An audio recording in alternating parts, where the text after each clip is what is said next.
Ya, puji Tuhan, shalom. Apa kabar? Haleluya, puji Tuhan.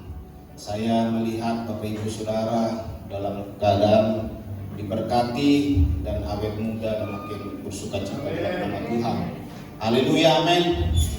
Ya, pagi hari ini kita belajar bersama-sama Bapak Ibu Saudara mengenai firman Tuhan, yaitu tentang janji Tuhan.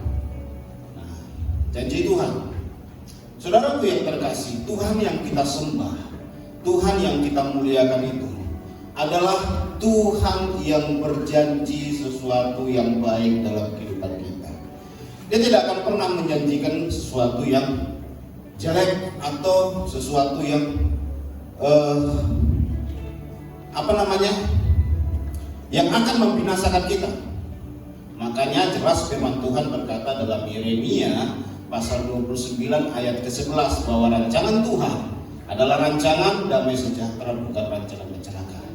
Jadi Tuhan kita Tuhan yang luar biasa, saudara. Bahkan janjinya itu akan Dia genapi kepada kita. Tetapi yang menjadi pertanyaan Bapak Ibu, apakah kita sudah mengalami semua janji Tuhan itu? Ada yang berkata sudah sekitar 1% tergenapilah. Ada yang berkata sudah ada 50%. Ada yang berkata udah digenapi semua, nggak tahu lagi entah apa lagi. Ini udah melebihi kapasitas. Saya memohon kepada Tuhan agar diberikan menantu terhadap anak-anak saya. Anak saya ada 3, Pak.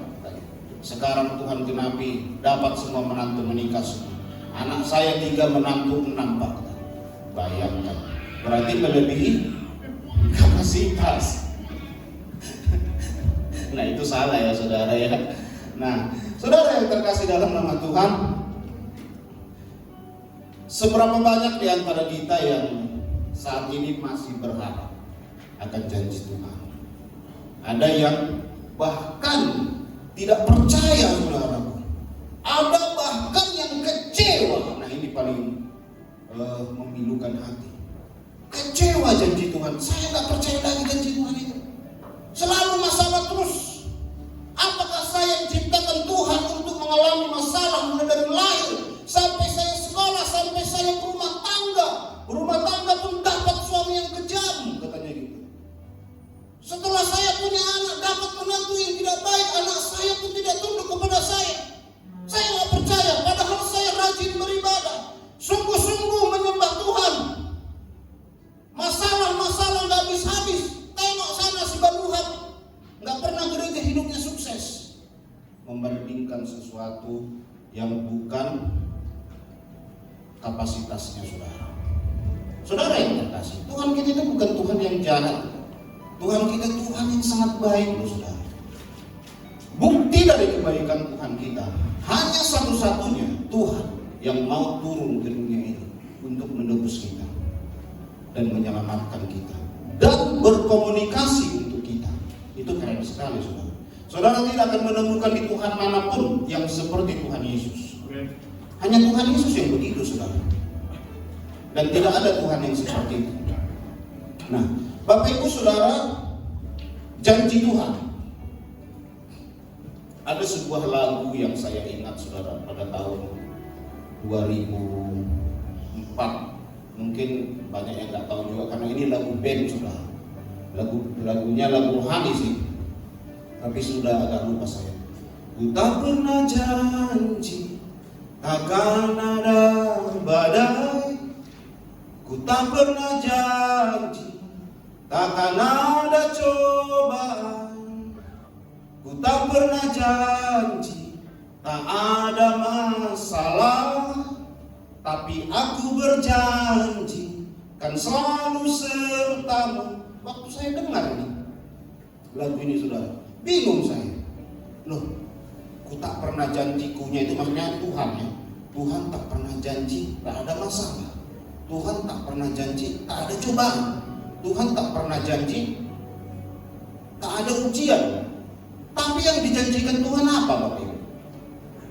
akan selalu menyertai kita. Berarti benar akan ada cobaan itu, saudara. Tuhan gak pernah berjanji kepada kita, kalau engkau percaya kepadaku, tidak akan ada masalah anakku, katanya.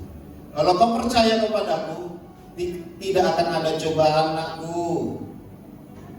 Kalau kau percaya kepadaku, usahamu tidak akan digoncang anakku.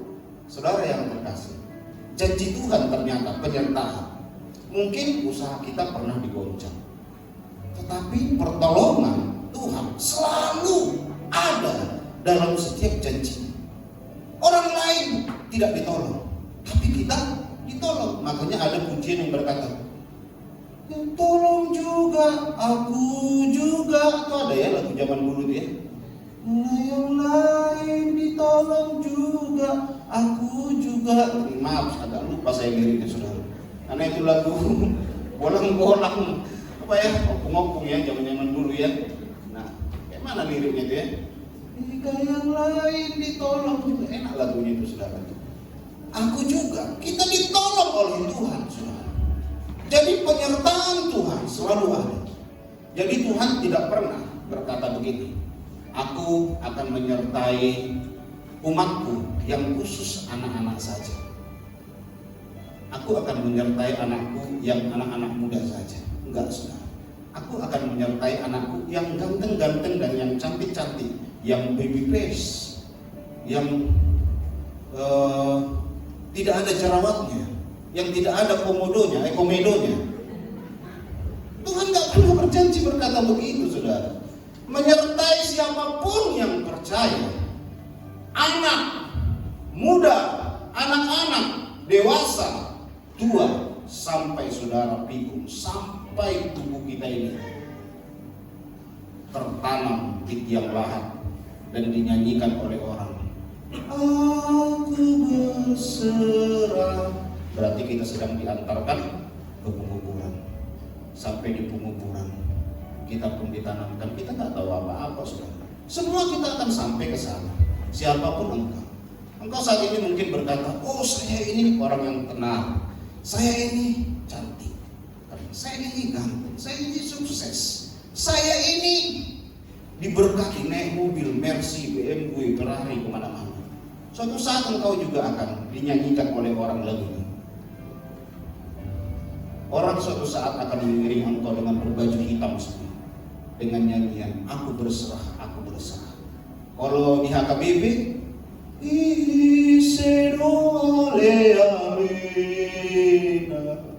nah ini tuh saudara, Yesus sahabat yang sejati. Itu kan lagu untuk kematian ya. Semua akan mengalami begitu, saudara. Waktu bapak saya dan adik saya dipanggil oleh Tuhan, di situ saya terpukul sekali. Saya bilang begini kepada Tuhan, Tuhan, kematian itu ternyata tidak bisa diduga oleh semua orang. Baru beberapa waktu yang lalu saya masih ketawa di TV dengan adik saya.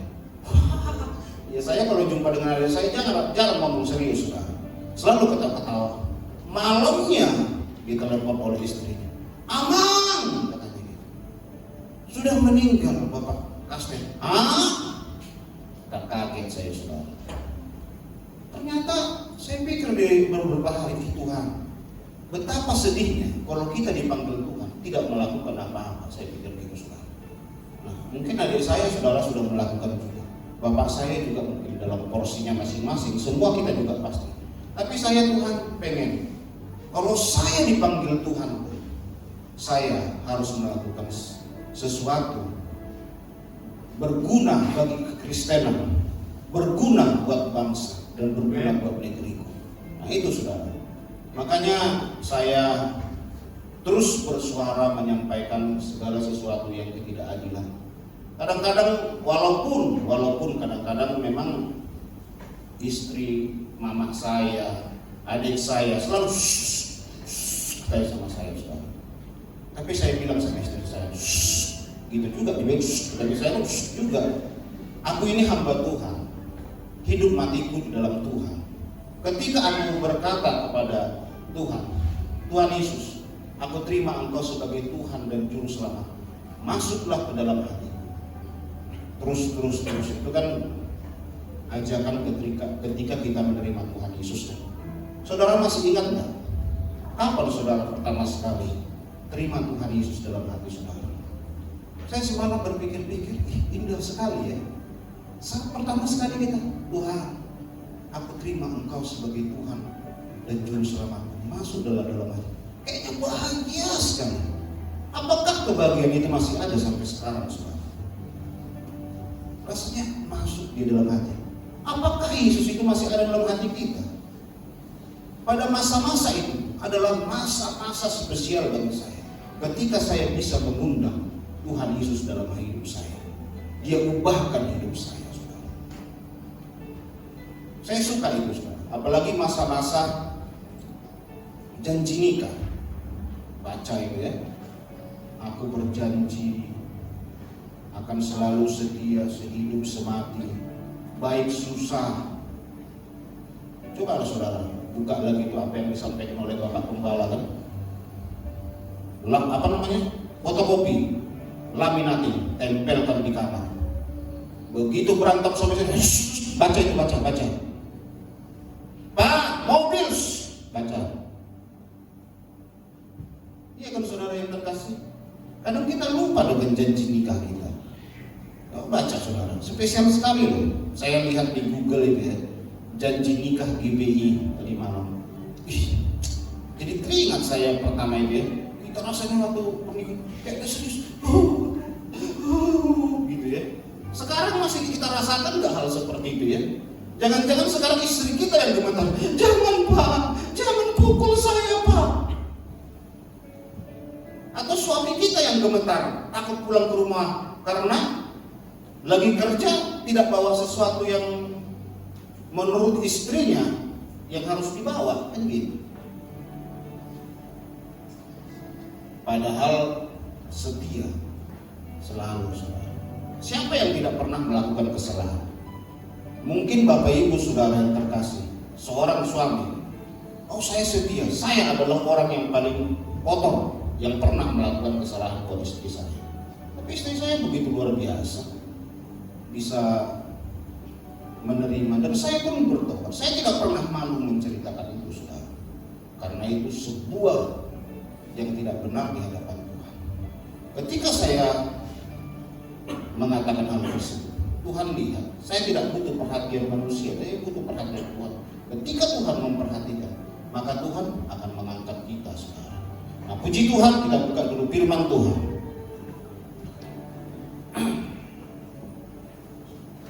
Dalam 2 Petrus 3 ayat 9.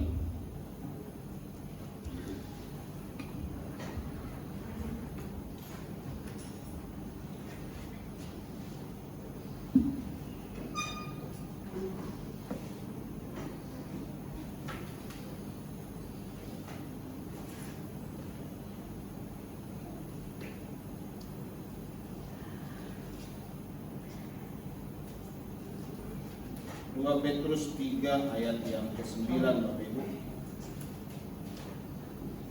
Sudah dapat semua?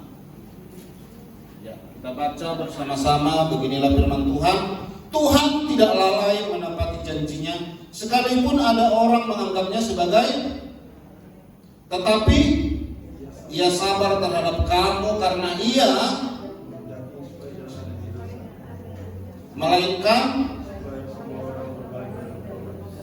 luar biasa, saudara yang terkasih. Tuhan tak pernah lalai, Tuhan tak pernah lupa terhadap janjinya terhadap engkau, Bapak Ibu saudara. Tuhan akan genapi itu dalam kehidupan kita. Ini janji Tuhan. Dikatakan dengan jelas, Tuhan tidak lalai menepati janjinya sekalipun ada orang menganggapnya sebagai kelalaian. Mungkin kita berkata kepada Tuhan, Tuhan, apakah engkau lupa atas janjimu? Tuhan, saya ini mulai dari muda sudah katakan Tuhan, kenapa masih sekarang belum mendapatkan Tuhan? Engkau mungkin berkata, aku sudah berkorban, sudah berikan ini kepada Tuhan, sudah berikan persembahan, persepuluhan, segala macam. Engkau, saudara yang terkasih, menganggap Tuhan lalai. Tuhan berkata, Tuhan tidak pernah lalai. Sakit penyakit itu bukan sebuah kutukan dalam kehidupan kita, tetapi bagaimana supaya kita bisa menyikapi sebuah sakit penyakit menjadi berkat dalam kehidupan kita. Karena orang Kristen bisa mengubah kutuk jadi berkat. Saudara yang terkasih, saya bersaksi sedikit dulu. Handphone saya ini sudah pecah, retak, kacanya pun jatuh. Karena kadang anak saya yang bayi ini, wajar lah saudara punya anak bayi, kalau mau pecah. Saya bilang, Tuhan, saya mau Tuhan HP baru. Uang nggak ada Tuhan, dengan HP baru nih Tuhan. Waktu saya berdoa berapa hari sudah. Tiba-tiba ada subscriber saya telepon. Pak, saya tengok video Bapak itu kameranya kok jelek sekali. Nah, cari dulu Pak ke toko HP. HP katanya. HP apa? Terserah Bapak. Itu Pak bagus Pak, iPhone 11 Pak. Ambil aja Pak, nanti saya transfer dari sini. Saudara yang terkasih, kalau logika saya mau serakah, saya mau saja. Udah Pak, Samsung saja. Samsung berapa Pak? Cuma 3 juta saja Pak. Itu pun mau saya jual dulu ini, ya 1 juta saja lah Pak. Di pasar, tolong Pak, ambil aja iPhone Pak. Itu bagus untuk YouTuber Pak. Atau apa itu? Laptop Apple, katanya itu bagus. Iya bagus, tapi saya tak tahu menggunakan itu. Mendingan yang biasa-biasa saja saudara. Istri saya bilang, begitu saya pergi ke toko HP, karena dia paksa ambil. Udah Pak, saya ambil aja Samsung. Apa itu? M30, yang nama minuman. Ini kayak minum M350 pikir. Nah inilah Samsung inilah, kayak nama minuman ini aja. Berapa harganya ini? Jadi saudaraku, dia bilang, biar saya bayar, harus saya bayar, jangan Bapak yang bayar, harus saya yang bayar. Harus Apple. Saya tidak mau. Oh, yang murah katanya itu saudara. Enggak lah, ini aja. Ambil aja Pak. Apa? Laptop. Yang Apple aja Pak, Apple. Saya pikir Bapak ini kayaknya sales Apple. Kasih Apple aja serius. Harus Apple Pak. Harus itu untuk YouTuber Pak, harus Apple itu katanya. Udahlah, saya pikir gitu saudara. Saya orangnya paling banyak sekali. Kadang-kadang kalau orang ngajak makan pun, mana kita makan? Sederhana. Ampere aja lah. Cuman 9.000 murah. Ampere aja lah, 50.000 sekali makan. Udahlah, dari lidah ke tenggorokan aja nih. Ini aja, Ampere serba 7.000. Nah saudara yang terakhir ini sampai Bapak itu, aduh saya pengen kasih Apple. Ya udahlah, terserah Bapak aja lah. Saya pengen Pak kasih Apple tuh Bapak. Udah ini aja Pak, Samsung aja. Nah, akhirnya itulah saya dapat akhirnya saudara Samsung itu. Tapi saya pikir-pikir lama-lama inilah keserakahan manusia. Pertama waktu pakai keren nih kameranya, cocok. Live kayak wah. Lama-lama saudara pun, kenapa nggak saya ambil Apple itu? Terserah katanya saudara, mau TV 11, 12, Palladium 13. Karena Bapak itu di Singapura ada pengusaha, ada usaha. Kenapa nggak saya ambil? Akhirnya dalam kegiatan saya ber-YouTube ini, pinjam juga laptop istri saya saudara. Ya datang istri saya udah mati. Tidak ada mau ngasih apa-apa, masih tetap juga pakai laptop saya katanya saudara. Dalam hati saya tiba-tiba timbul lagi penyesalan. Kenapa nggak saya minta ya? Berharap di WA lagi, cek. Nggak ada. Udah seminggu nggak, sampai sekarang nggak ada lagi saudara. Itulah manusia saudara. Ketika janji Tuhan digenapi dalam kehidupan kita, kadang-kadang kita sok menolak. Saya orangnya begitu saudara. Saya orangnya takut kaya, jujur saudara. Karena saya adalah orang yang pernah mengalami namanya hidup susah gitu ya. Jadi ketika saya mendapatkan sesuatu yang besar, yang pengen membuat kita kaya, saya jadi ketakutan.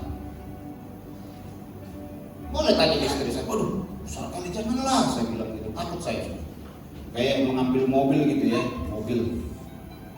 Dulu kan Karimun, Pak udah Pak, salesnya ngomong, ini Pak, bayangkan ini mobilnya sudah bisa gini-gini Pak, tambah cuma 200.000 Pak, 200.000 angsuran Bapak, udah dapat Bapak yang lebih canggih lagi, tag-nya pun bisa ngomong-ngomong, halo Wuling, buka kaca dong Wuling, kan gitu saudara.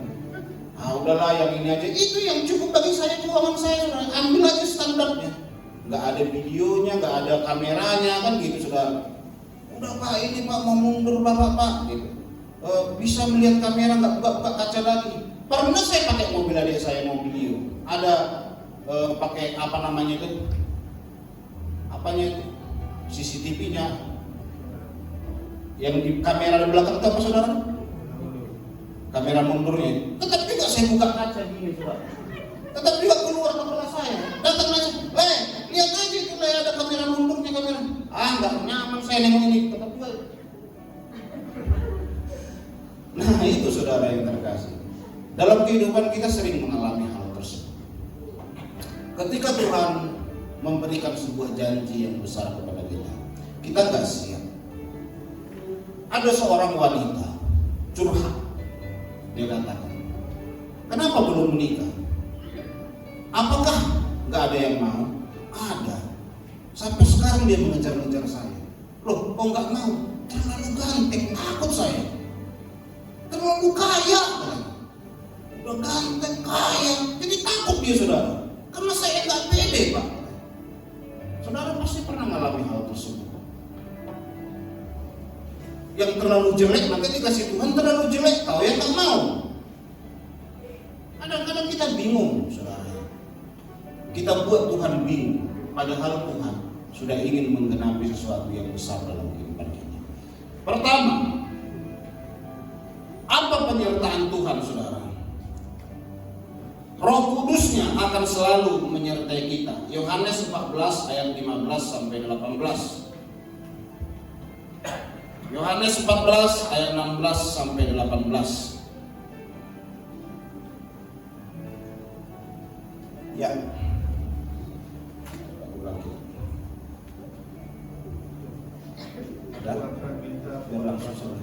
Ya, Yohanes 14. Aku akan minta kepada Bapa dan Ia akan memberikan kepadamu seorang penolong yang lain supaya Ia menyertai kamu selama-lamanya.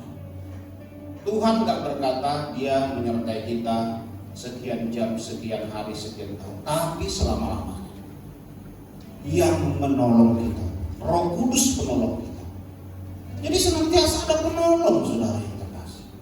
Selalu ada yang memberikan pertolongan kepada kita. Kenapa kita takut? Kenapa kita khawatir? Minta kepada Bapa, minta kepada Roh Kudus. Roh Kudus menyertai kita. Roh Kudus tolong saya, sertai saya. Mungkin kesaksian ini pernah saya katakan, saudara. Saya pernah waktu dulu ya, kasih mula-mula, nggak tahu saya mau ke rumah, nggak tahu saya alamat daripada teman saya itu, saudara. Saya bilang kepada Roh Kudus, Roh Kudus, saya percaya Engkau ada. Di mana rumahnya Roh Kudus? Gitu saudara. Saya dituntun oleh Kudus, kiri, kanan, tiba-tiba sampai ke rumah itu rumahnya. Itu nyata sekali, saudara. Sampai sekarang saya ingat. Saya datang ketok-ketok, Bang, ikut tahu ke rumahku. Dituntun Roh Kudus. Wih, katanya kaget dia, saudara yang terkasih. Hal begitu udah berapa kali saya alami, saudara, dituntun oleh Roh Kudus. Pernah juga siap ibu kemarin kesaksian doa bagi hujan berhenti. Saya pun pernah ngalamin hal tersebut, saudara. Saya waktu di gereja itu ya kan, saya dipercayakan oleh gembala saya, karena kita dulu gereja itu waktu saya sekolah Alkitab ya, gereja kita itu di hotel. Dari hotel itu ada sekitar setengah jam perjalanan. Kadang-kadang kalau nggak ada uang, saudara yang terkasih, itu alat musik saya pikul sendiri, saya bawa, saudara. Kalau nggak ada uang gereja itu, karena gerejanya memang sangat susah sekali pada masa itu. Nah, pernah saudara yang terkasih hujan gitu ya pagi. Saya bilang gitu kepada Tuhan, Tuhan, mau hujan Tuhan. Saya lihat mendung. Ini speaker ini kalau kena hujan rusak, basah. Alat musik ini, kasihan ini musikmu Tuhan. dalam nama Tuhan Yesus, saat ini lagi hujan, saudara. Tiba-tiba hujan, kencang saudara itu. Makin saya berdoa dalam nama Yesus. Begitu saya katakan dalam nama Tuhan Yesus, saat ini hujan berhenti. Itulah mujizat pertama sekali yang saya alami, saudara. Instan, itu langsung matahari pun muncul, terang, saudara. Itu pernah, saudara, suatu saya alami. Mungkin ini pernah juga saya saksikan ya. Tapi kalau tentang 7 rumah itu mungkin udah sering. Nah ini saudara yang terkasih, pernah saya alami. Banyak penyertaan Tuhan yang begitu luar biasa dalam kehidupan kita semua. Tuhan mendengar doa kita, saudara. Waktu hujan itu berhenti, saya kaget. Itu matahari tiba-tiba, langit tiba-tiba yang hitam jadi cerah gitu. Kaget saya, saudara. Saya pun bersuka cita angkat alat musik ini. Wah, puji Tuhan, gak hujan, haleluya. Dan wah, haleluya, jalan serta Yesus. Nah itu saudara yang terkasih pada masa itu. Jadi pemusik pun yang udah nunggu di tempat itu kesenangan dia. Wah, aku pikir tadi hujan. Enggak bang, saya siapkan. Jadi saya ini bukan langsung jadi pemusik dulu, saudara. Tuhan siapkan karpet, siapkan alat musik. Orang main musik saya siapkan. Siapkan keyboard. Orang main keyboard saya siapkan, saudara. Siapkan mic gitu ya. Jadi waktu itu di gereja kami itu pemusiknya kan banyak dari luar gitu ya. Kan tidak mungkin pula kita semua orang itu udah mereka mau melayani musik di tempat kita. Saya bukan pemusik, saudara. Dari mereka lah saya belajar jadi akhirnya jadi bisa juga main musik, saudara. Dia tengok mereka, wah di Sandi ini cepat ini. Apapun yang penting bang, apa bang? Mereka gitu ya. Jadi kadang-kadang saudara yang terkasih, begitu mereka mau nyusun alat musiknya, siap main musik. Gak usah bang, biar saya aja. Saya nyusun, biar gak usah cek, udah bang, siap bang. Karena saya sedih, saudara, waktu itu diundang oleh gereja kita susah sekali. Mereka mau tidak dikasih persembahan kasih main musik, tapi mereka senang. Dia bilang begini, kami mau ke sini karena di Sandi enak kali dikawaki, katanya gitu, saudara. Waktu itu mereka senang, saudara. Karena memang walaupun saya tidak punya uang untuk menservis mereka, saya servis dengan dengan jasa saya, dengan tenaga saya waktu itu. Siapkan karpet. Wah, udah saya capek terpongong. Wah, udah datang kamu. Aduh, mohon maaf bang. Aduh, saya terlambat nih ngangkat alat musiknya. Gak apa-apa. Udah abang dulu aja, biar saya siapkan semua. Siapkan semua. Mereka pun tinggal main, siap main pulang. Udah saya mulai gitu waktu itu, saudara. Dan waktu itu pun gembala saya Muslim. Pernah juga saya mengalami proses yang begitu luar biasa. Waktu saya jatuh di dalam dosa yaitu merokok. 1 tahun saya kenal Tuhan, saudara. Ya kan saya dulu merokok sebelum kenal Tuhan. 1 tahun saya ketemu dengan seorang teman saya baru bertobat dalam sekolah kitab itu. Diam-diam dia di kebun, saya tengok merokok. Saya baru 1 tahun berhenti merokok. Ngapain kau di sini Nrik? Merokok, katanya gitu ya, saudara. Entah kenapa tiba-tiba jadi merokok saya, saudara. Tahulah waktu itu pemimpin saya di sekolah kitab itu. Jadi si Hendrik ini langsung dimarahin, ditegur, nggak terima dia, kabur dia ke Siantar. Saya pun kena hukuman. Gembala saya bilang ini, buka bajumu. Saya buka baju saya. Dicambuklah saya 20 kali. Ini saudara, sampai biru semua. Ibu gembala pun ikut menyambung, saudara. Pak, 20 kali. Saudara, waktu saya dicambuk, mungkin berapa kali ini udah pernah saya lihat. Dalam hati saya, kok ngeri kali nih. Saya dari Islam, ada pendeta kok menyambung orang gitu ya. Dalam hati saya, saudara, baru 1 tahun pertobatan saya. Jadi memang waktu dicambuk itu saya nggak melawan, tapi setelah itu saya berpikir, kok ada kayak gini ya. Dulu saya waktu di Muslim nggak ada begitu, saudara. Dicambuk Pak Ustadz, kita guru ngaji nggak ada, saudara. Nah ini dicambuk. Saudara yang terkasih dalam nama Tuhan, sekarang saya pikir dan saya bersyukur. Sekarang bapak itu sudah meninggal. Pak Gembala kita kenal juga itu dengan bapak itu. Pak Gembala kita kenal udah pernah bayar. Nah itulah bapak itulah yang menyambut saya. Sekarang saya berpikir saudara yang terkait, saya senang sekali dicambuk oleh pendeta itu. Saya bersyukur. Sama anaknya saya bilang, kalau hidup bapak itu saya ingin cium kakinya. Kenapa?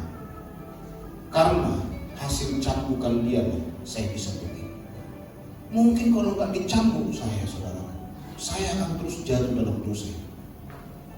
Beberapa bulan yang lalu teman saya sehendrik yang ngajak saya merokok itu saudara, jadi preman di Siantar, tukang copet. Tangannya itu saudara rata ini sama dengan ini. Tiap hari digeseknya ke semen ini. Ini yang sampai ini pendek. Jadi kalau ini pendek, kalau mencopet gampang katanya. Rata kan. Ambil dompet itu gampang sekali. Jadi waktu itu dia merampok. Memang setelah dari cambuk itu saudara yang terkasih dia langsung dia bentukan ini. Dia mampu. Jadi preman dia saudara. Jadi preman dia. Ditangkap massa, dipukuli, meninggalnya pun mengganaskan saudara. Matanya sampai keluar, otaknya berceceran, dimasak oleh orang. Aduh, saya bilang, wah, seandainya saya memberontak seperti dia, saya pun akan seperti dia. Memang buat itu dia bilang, udah Lek, dia manggil Lek sama, gak usah ikuti pendeta gila itu katanya. Masa main pukul katanya, ikut saya aja ke Siantar kita. Sana kita bisa senang-senang, ngapain ikuti ajaran agama kayak gini. Tapi waktu itu saya gak mau. Saya mau dicambuk saja sih. Saya rasakan sekarang, kalau saya ikut dia mungkin saya pun sudah habis dihantam. Dan keluarga saya tidak pernah bangga dengan saya. Tidak akan pernah sekarang. Tidak pernah kita menjadi garam. Dan puji Tuhan saudara, mama saya kalau ke Garuda, akhir-akhir ini saudara, di Garuda hari ini, kalau dia ke pasar, ketemu dengan ibu-ibu, oh ini dengan mamanya JDB ya? Iya, wah kami kayak Denny Siregar ini di JDB ini kata dibilang saya kayak Denny Siregar saudara. Wah kami senang, gak foto-foto jadi mama saya cerita, aku tidak ada ketemu orang yang apa sama kau katanya. Kau katanya udah kayak Denny Siregar, berfoto-foto orang itu. Kapan nanti kesini yang Inang? Kalau sudah apa nanti anak Inang itu datang kesini ya? Katanya gitu sudah. Dan sesuatu hal yang saya rasakan sekarang, Tuhan, Engkau sangat baik, sangat luar biasa. Seandainya dulu saya tidak mau mengalami hal seperti itu, mungkin janji Tuhan tidak digenapi. Kalau saya selalu bersungguh-sungguh, mengeluh, hanya tahu menyalahkan orang lain, hanya tahu menyalahkan orang di sekeliling, hanya tahu menyalahkan pemimpin, hanya tahu menyalahkan gembala, hanya tahu menyalahkan pembina kita, hanya tahu mengeluh terus, Tuhan tidak akan pernah angkat kita sekarang. Percayalah sama saya, suami tidak akan pernah berubah kalau istri terus mempersalahkan suami. Baik pun suami Bapak Ibu saudara, baik pun dia, awalnya baik menikah, tapi tiap hari bilang gini, dasarnya suami tak berguna, suami tak berguna, suami tak berguna. Yang baik pun dia awalnya, lama-lama jadi jahat. Kenapa? Dikatakan terus tak berguna saudara. Tuhan Yesus begitu luar biasa dalam kehidupan kita. Selanjutnya, yang kedua, pertolongan yang terbukti, Mazmur 46 ayat 1.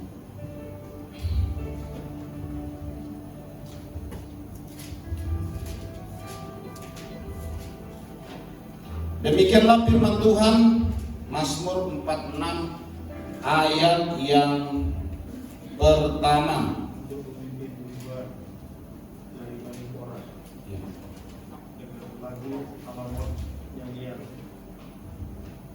Ya, Allah ayat itu bagi kita tempat perlindungan dan kekuatan sebagai penolong dalam kesesakan sangat terbukti. Nah, saudara yang terkasih, sebab itu dikatakan Tuhan kepada kita, Allah itu bagi kita tempat perlindungan dan kekuatan sebagai penolong dalam kesesakan yang sangat terbukti. Walaupun kita lagi mengalami kesesakan, Tuhan menjadi penolong yang membuktikan pertolongan dalam kehidupan kita. Mungkin saya, saudaraku, bosan saudara dengan kesaksian saya. Bagaimana saya saksikan di depan mata saya pertolongan Tuhan yang luar biasa terhadap Bapak Gembala kita.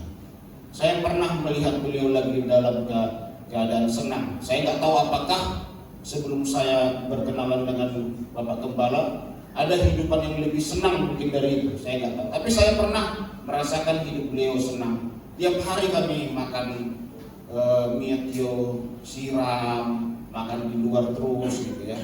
Setiap budi saya selalu mie tio siram Pak ya, nasi goreng, itu aja saudara. Nasi goreng sampai Pak Gembala. Sampai belum pesan nasi goreng satu. Karena itu aja saya tahu saudara makanan. Karena makan yang aneh-aneh saya nggak terlalu apa ya, yang aneh gitu ya, seperti Jepang itu apa namanya, korikoto gitu, saya nggak ngerti. Shinimomoto gitu kan ada tuh ya, nama makanan kayak Jepang, kayak Korea gitu. Anak saya senang itu Korea kadang lihat di TikTok gitu ya, bikin sendiri masak begitu makan. Kata anak saya enak nih Korea makan makanan BTS. Jadi anak sekarang itu saudara, apa yang dimakan BTS dimakan sama mereka. Mie, tahu gak saudara, mie yang 20 ribuan itu ya, Sumyang. Jujur saya bilang, jauh lebih enak Sarimi atau 1000 mie goma. Betul Bapak Ibu Saudara. Makanlah itu, walaupun harganya mahal, rasa cabai aja saudara gak tahu terasa apa gitu ya. Tapi demi BTS dan Blackpink, nah ini, oh ya Blackpink ya. Nah, walaupun saya nggak segenerasi ya, saya kan generasinya generasi Metallica, Guns N' Roses. Kalau Pak Gembala kan The Beatles, Bee Gees gitu ya. Nah generasi sekarang itu kan BTS, Blackpink. Nah itu generasi Siando lah itu kan. Iya enggak ya? Nah, walaupun saya nggak tahu, tapi saya mengikuti itu semua. Jadi apa itu Sumyang itu ya, mie itu ya, ikut-ikutan juga saya saudara. Karena orang heboh, saya pun ikutan heboh. Makan enak ya. Bagi saya nggak enak. 3 kali saya makan, 3 kali tetap nggak enak. Bagi saya. Tapi kadang-kadang karena keren-kerenan ya, tetap makan mie mahal. Ada mie itu yang 40.000 itu ya, mie Korea juga itu saudara. Dia 44.000 harganya, isinya dikit. Nggak ada uang nabung untuk beli mie. Bayangkan saudara yang terkasih. Nah, itulah saudara yang terkasih, saya mau katakan. Bapak Gembala waktu saya lihat waktu lagi mengalami namanya hidupnya enak, waktu kalau hari lebaran gitu ya, serba 6.000-nya banyak yang beli. Tapi pernah saya lihat beliau, saya bersama dengan Yobel waktu itu mengangkat mereka pindah ke sebuah rumah kontrakan. Saya melihat Bapak Gembala, Ibu Gembala nggak pernah menangis meraung-raung berguling-guling sampai ke jalan sekolah itu. Sejak jadi gembala saya, sejak ditasbihkan Pak Firman saya, Tuhan kok makin begini, kok jadi makin susah ini Tuhan. Nah ada gitu. Saya salam Pak Gembala, Ibu Gembala pun senyum-senyum gitu-gitu. Pak Gembala pun apa orang luar biasa, dahsyat. Ikut Ibu Gembala pun sama Pak Gembala semangat pindah saudara. Bayangkan dari hidup enak pindah ke tempat yang enak, semangat gitu. Bayangkan saudara, semangat. Ada orang kan guling-guling begitu, mana sanggup saudara. Tiba-tiba mobil dijual. Datang orang lihat mobil Pak Gembala, mobilnya Jeep gitu ya, Jeep gitu. Dibeli sama orang. Tiba-tiba harus naik Novo, bannya gundul. Bikin sama Siando, kempes ban dulu ya, lain Teso ya. Video siapa? Saya ingat dulu saudara yang terkasih mereka ini. Jadi walaupun kita motornya Siando sama si Dio pun tetap semangat. Gitu. dimodi pun tetap motor itu dulu biar keren gitu ya. Jadi saya melihat saudara sebuah teladan di depan mata saya. Tidak pernah mereka saya melihat sampai guling-guling. Tapi ada loh orang Kristen begitu, menyalahkan Tuhan, mempersoalkan segala sesuatu yang terjadi di depan Tuhan. Begitu mereka ditasbiskan, saudara, disitulah berkurangnya saya lihat kedudukan sebagai orang terhormat, gitu ya. Memang tetap terhormat juga, maksudnya kan ada begini ya. Begitu semakin sungguh-sungguh, yang dulunya kaya, kayaknya yang usahanya susah, kok jadi kayak nggak apa gitu ya. Omsetnya 20 juta jadi kurang 15 juta gitu ya. Tapi saya melihat saudaraku, biasanya itu pemurnian, sesuatu yang berkarat-karat gitu ya, itu dibereskan sama Tuhan. Kalau kita percaya sama Tuhan itu saudara, Tuhan akan memurnikan kita, bersihkan. Nah, saya melihat pada masa itu saudara, dari hidup mewah, makan di luar terus harus makan Indomie. Saya pernah lihat Siando sama si Dio di rumah. Si Dio nggak salah suka itu Indomie atau Siando ya. Nah, mereka tetap semangat memakannya sambil nonton SpongeBob. Kesukaan orang ini loh SpongeBob ya, SpongeBob ya. Nonton saudara, senang saudara, sukacita. Saya melihat dari buah-buah seperti itu saudara. Akhirnya siapa yang sangka saudara? Si Naomi pun menjadi seorang model. Juara putri pendidikan. Si Andu jadi artis. Tengok itu di Instagram dia apa ya, dengan artis-artis dia apa siapa tuh? Kawan-kawan saya dulu si Ruben ya. Ada itu saudara. Si Dio pun jadi seorang pekerja yang handal yang baik. Jadi Tuhan buat semua terbaik. Saya berpikir dan melihat ya, tidak pernah Tuhan tinggalkan orang yang setia, orang yang mengeluh. Waktu Musa dikejar-kejar oleh Firaun, sampai mentok mereka di sebuah lautan, dikejar. Saya yakin pengikutnya ini kan orang bersungut-sungut semua ini, orang Israel ini. Mampuslah kita Musa, mentok kita ini, matilah kita Musa. Musa, lautan mau kemana? Mau berenang kau Musa? Mau mati kau? Wah, seorang pemimpin begitu, saya yakin saudara hancur mentalnya itu saya yakin. Walaupun nggak ditulis di Alkitab, tapi dari perjalanan itu saya melihat pasti sungut-sungut itu sangat kejam. Orang dikasih Tuhan mujizat yang selalu jatuh dari langit, mereka bersungut-sungut juga, apalagi yang begitu kan gitu saudara. Saat mereka lapar dikasih Tuhan burung puyuh, saat mereka jalan kegelapan dikasih tiang api, itu pun bersungut-sungut, apalagi begitu mentok di lautan begitu. Saya yakin mungkin udah dilempar itu si Musa. Kau yang bau nggak tahu jalan, kau dasar kau pemimpin, kok bisa mentok boleh matilah kita ini, habis hancur awak, kata orang Medan ya. Pasti dibilang saudara, sebagai pemimpin pun begituin. Kalau saya itu jadi musuh, Tuhan, mungkin aku buru-buru juga nyalain Tuhan. Tuhan kok sampai sini tuh? Apa yang masuk ini Tuhan? Kau bilang kami ke tanah itu, kok malah ke laut-lautan ini? Dikejar Firaun, mana tanah Kanaan? Aduh, habislah kami Tuhan. Sambil dikritik orang, saya pun nyalahin Tuhan. Tetapi Musa tidak seperti itu, saudara. Makanya Musa disebut orang yang lunak. Tuhan nyatakan sebuah mujizat, sebuah jalanan yang mentok. Tuhan bukakan jalan, yaitu laut mati terbelah. Keren enggak?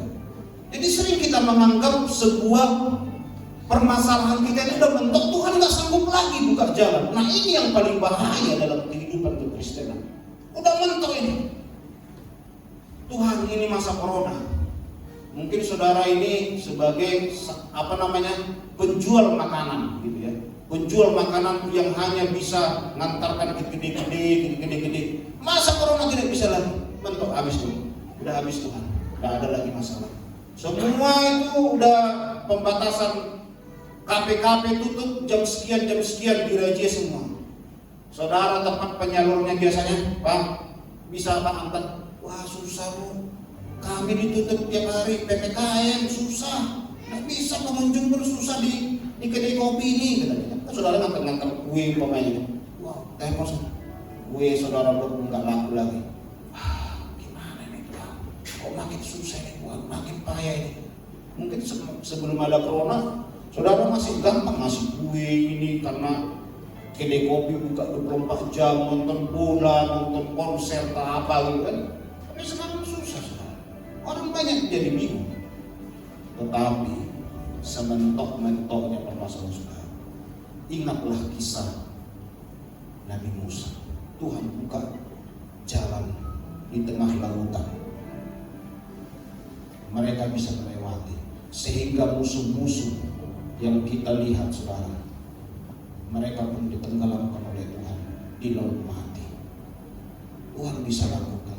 Wah, kalau saya mau ceritakan kesaksian lagi saudara, banyak sekali. Saya pernah dulu di terminal pajak Oras Siantar, pulang malam di situ saudara, kita coba pulang jam 1. Preman banyak situ saudara. Wah, tangkaplah saya. Kami siap pelayan gitu ya, karena naik Parsito, nama busnya itu harus ke Perapat tuh naik Parsito. Nggak ada lagi bus saudara. Tangkap preman. Karena kita hamba Tuhan selalu bawa tas, walaupun isinya lagu-lagu pujian untuk di rumah-rumah, dikiranya uang semua itu saudara. Tas besar, tas bapak gembala dan tas bapak gembala dulu. Kalau dulu pengerja besar dia saudara, itu sering saya bawa saudara. Tangkap preman, bawa ke rumah, ancam pakai golok saudara. Mungkin ini pun pernah saya saksikan beberapa kali ya. Ancam. Tapi saudara yang terkasih, ya udahlah saya bilang gini, kalau udah matilah. Saya bilang, Pak preman, tapi bukan itu bahasanya ya. Kalau berbahasa Batak saya lagi itu saudara, tapi saya pikirlah bahasa Indonesia. Bapak preman, biarlah kalau memang saya matilah, kami nggak ada uang. Coba buka kolormu, ada nggak situ sembunyikan? Nggak ada, buka semua nggak ada. Jadi sial kan bagi mereka, harus dimatikan ini. Sial, nggak ada dapat apa-apa, udah capek mereka nggak dapat apa-apa. Sial bagi mereka saudara. Pak mati nih katanya. Maksudnya matikan aja itu, bikin sial aja ini kita. Udah mau dibunuh lah saudara. Jadi sebelum dibunuh, Bapak preman izinkan dulu kami berdoa supaya jangan dibunuh. Ya berdoalah dulu, walaupun dia Kristen ini. Tahu saudara, kami waktu itu 2 orang saudara. Kami doakan, Tuhan berkati Bapak preman ini. Mungkin dia merampok lagi ke dalam susah, istrinya lagi susah, susu anak-anaknya lagi nggak ada. Tuhan jamah dia, berikan pertobatan. Sepanjang kami berdoa memberkati preman ini pun nangis, minta maaf dan bertobat. Saya melihat penyertaan Tuhan yang begitu luar biasa. Dengan hal begitu, coba kalau saya melawan saudara, saya gunakan kumpu saya. Saya ingat waktu SMP saya pernah diajari bapak saya karate. Waktu saya sekolah pelayaran pun diajarin ya, sekolah taruna karate. Gitu ya. Nah waktu saya apapun pernah juga gitu, diajarin juga saudara. Coba saya gunakan. Saya ingat sedikit. Saya bikin tendangan api. Kalah mereka saudara. Tendangan tsunami mau berubah. Kayak Power Rangers. Bisa saja saudara. Tapi nggak saya gunakan. Yang saya gunakan apa? Berdoa. Banyak sekali penyertaan Tuhan. Ayat terakhir. Mazmur 147 ayat 3. Itulah janji Tuhan saudara.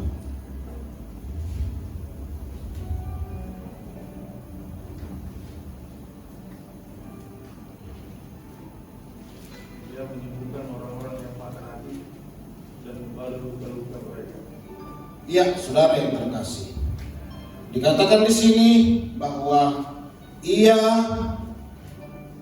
menyembuhkan orang-orang yang patah hati dan membalut luka-luka mereka. Saya adalah orang yang pernah patah hati dan orang yang pernah mengalami dendam, marah, benci. Saudara, patah hati pun pernah. Patah hati di sini jatuh cinta ya, diputusin gitu ya, terus cinta gitu pernah. Saya rasa kalau semua saudara nggak pernah, cuma saya yang pernah patah hati, nggak selera makan. Dulu saya gitu saudara, kok baru kali ya putus cinta dia nggak selera makan, baru kali ya. Rupanya begitu kita pernah kayak gitu, bisa juga sampai pagi gitu. 3 kali dia nggak selera makan kata mama kita, nggak mau, nggak selera, kita singkirkan, minum, maunya di kamar terus minum bantal terus. Pernah saudara. Nah, luka-luka batin pun saya pernah. Mungkin saudara nggak pernah merasakan bagaimana disiksa, dipukuli, diikat di batang kayu yang ada semutnya. Saya pernah mengalami hal tersebut dari orang tua saya sendiri. Dulu bapak saya pernah marah sekali dia. Jadi ada pokok apa namanya, pokok apa itu ya, pokat depan rumah itu. Saya pun diangkat di rumah itu banyak semut merah, paret, ikat, ada semut. Ampun pak, sakit pak, gatal pak, ampun. Biar kau situ mati kau anak berguna kau. Kalau bapak saya itu mukul saudara-saudara, kayunya bukan kecil, wah, besar ini saudara, lebih besar pada mik, sebesar buah dada saya. Pernah saya dipukul sampai nggak bisa bernapas karena ditinju dada kita, gitu. Kakinya bapak saya kan kerjanya RPP, proyek ya, sepatunya besi pernah. Apalagi saya pertama sekali masuk Kristen, saya sendiri saudara, wah, siksaan itu bertambah terus. Tapi waktu saya kenal Tuhan, saya tidak pernah melakukan hal yang jahat kepada bapak saya. Hampir saya bilang sekali seminggu wajib saya berdoa. Sehat bapak, jangan sakit bapak ya pak. Begitu bapak saya agak lemah sakit, saya jemput ke Garuga saudara. Karena itu doa saya, Tuhan berikan saya mobil ini kau berikan untuk saya bisa melayani bapak saya. Jangan sampai bapak saya sakit. Setelah saya kenal Tuhan, kalau dia sakit saya langsung jemput. Pokoknya bapak harus sehat. Apa mau sama bapak? Cuman saya sesalkan cuma satu setelah bapak saya meninggal. Saya nggak pernah ngopi bareng dengan bapak saya. Saya idamkan itu berdua bersama. Karena saya tidak pernah merasakan kasih sayang bapak ya, masa kecil. Hanya itu yang saya idamkan. Tuhan, kapan yang saya bisa ngobrol berdua saja dengan bapak saya, ngopi bareng berdua, ketawa bareng, dia meluk saya. Hanya itu yang saya harapkan. Sampai dia meninggal, saya tidak mendapatkan suara. Tetapi setelah saya kenal Tuhan, nggak pernah saya balaskan kejahatan dengan kejahatan. Itu karena Tuhan. Saudara tanya adik saya, bapak saya, mungkin dari antara mereka saya paling cepat karena saya abang. Saya kan kalau di Warang Bata itu saya pemimpin di keluarga saya. Jadi terhadap nilai-nilai saya kalah mereka, saya pikir semua sudah. Terhadap respon terhadap orang tua, mau yang Islam pun kan surga telapak kaki, kalah juga saya bikin. Sampai dia melomong-melomong, kalah. Itulah ajaran Kristen lah ya saya bilang. Begitu ya, iya. Kalah lah saya bilang. Kami nggak ada ngomong telapak kaki surga, tapi kami melakukan melebihi dari surga. Kalah dia saya pikir, makanya dia sampai melomong-melomong saudara. Waktu bapak saya sakit saudara, sampai dia meninggal. Waktu bapak saya meninggal, saya tetap nangis. Tidak ada saya langsung lagu rohani. Bersyukurlah kepada Tuhan. Nangis juga saudara, sedih. Karena begini, bagi bapak ibu saudara yang pernah kehilangan bapak, Saya mau katakan, sekejam-kejamnya Bapak Saudara, tetap lebih sedih ketika Bapak itu nggak ada. Walaupun dia ngomong 1 tahun 1 kata, itu penting bagi kita. Begitu Bapak saya ngomong, sehat orang, sehat Pak, semangat. Gak pernah ditanya Saudara, sehat orang, sehat orang ya? Ya Pak, iya Pak, ya sehat Bapak ya Pak. Senang kita Saudara. Walaupun jarang dia ngomong, tapi begitu dia ngomong, dia senang. Nah, perkataan-perkataan begitulah yang saya rindukan sampai sekarang. Saya bilang kepada mama saya, kalau Bapak hidup, mungkin udah bawa di jalan-jalan, kami pergi ngopi-ngopi bareng. Tapi nanti dipukuli kita di sini. Apa mama ini saya bilang? Bapak saya ngomong, 5 hari sebelum Bapak saya meninggal, masih menampar mama saya. Bapak saya itu memang sangat ringan tangan, Saudara. Udah ada lah. Saya bilang, saya udah berapa nemu bapak-bapak ya, belum ada seringan tangan bapak saya. Saya udah berumah tangga, jadi tampar, nggak main-main Saudara.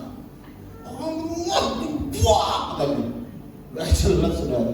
Tapi puji Tuhan, satu pun di antara kami nggak ada menurun. Jadi kalau ada orang berkata, bibit, bobot, bebek, bubut gitu ya, kayak gitu bapaknya, kayak gitulah anaknya.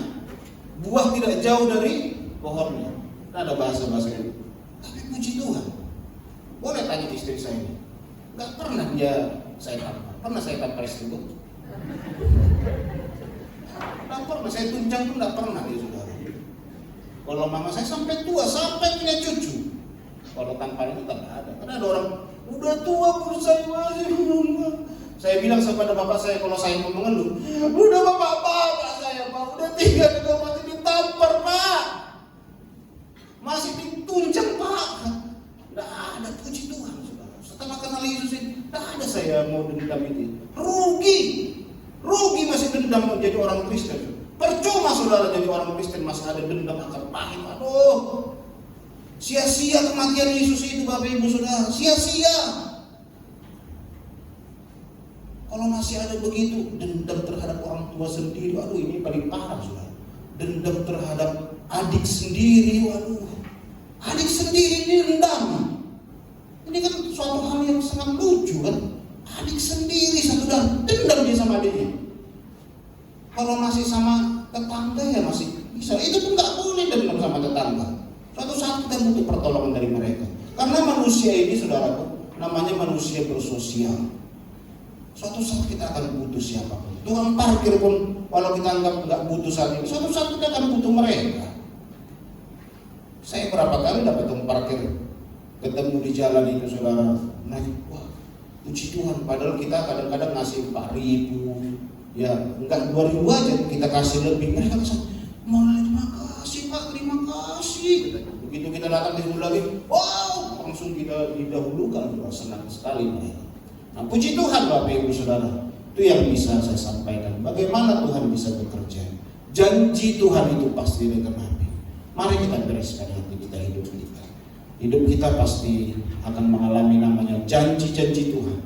Karena janji Tuhan itu seperti janjimu seperti fajar pagi hari yang tiada pernah terlambat bersinar. Tidak akan pernah. Tuhan pasti akan lakukan sesuatu hal yang besar dalam kehidupan kita. Siapapun engkau Saudara yang lagi mengharapkan janji Tuhan. Haleluya, puji Tuhan. Tuhan Yesus memberkati. Shalom. Mari kita berdoa bersama. Tuhan Yesus, kami bersyukur pada siang hari ini kami menikmati Tuhan karena Tuhan begitu baik dalam kehidupan kami. Tuhan ajari kami untuk mempunyai hati yang murni, hati yang benar-benar mengasihi. Ampuni kami Tuhan, ampuni kami Tuhan Yesus.